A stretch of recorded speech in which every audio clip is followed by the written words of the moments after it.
Oh, hello. Welcome back to another Wildlife Wednesday.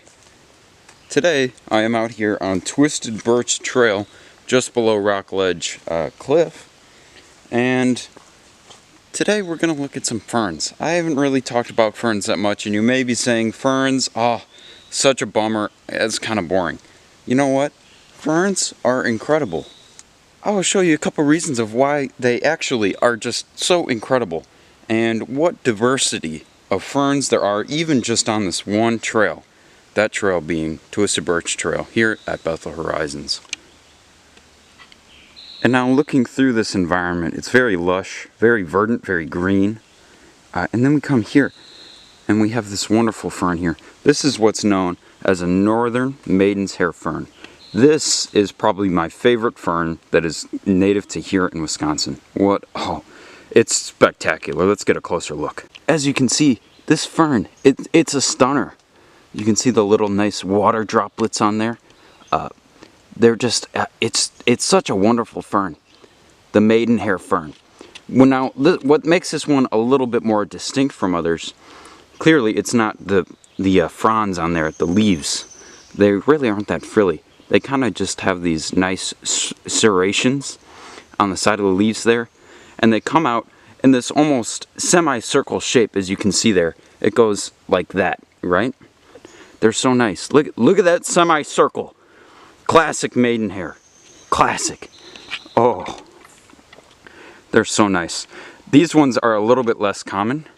These ones definitely need a very, very cool and moist environment. Now, as I walk farther down the trail here, we get to the lower elevations, and there is really a single species of fern that dominates the forest down here, and that being an interrupted fern. These interrupted ferns are gigantic, and they are a stunner. Interrupted fern, oh my gosh, look at that, it's huge. Coming out from a central point there, as you can see, and then it explodes. Just a huge fern. Look at that. What a nice pattern that fern creates. Oh my gosh. You can see this one. Now these ones, they really do, as you look around, they are just everywhere here. They really are. And they are giant. This one here is probably about maybe 3.5 feet tall, believe it or not. Now, as we look through this understory of ferns, we look up and then we see this huge rock feature.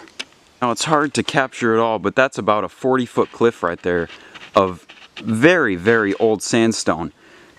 Now here's a nice boulder that fell off the nearby cliff, that being Rock Ledge right up there. It fell down and came to rest right here.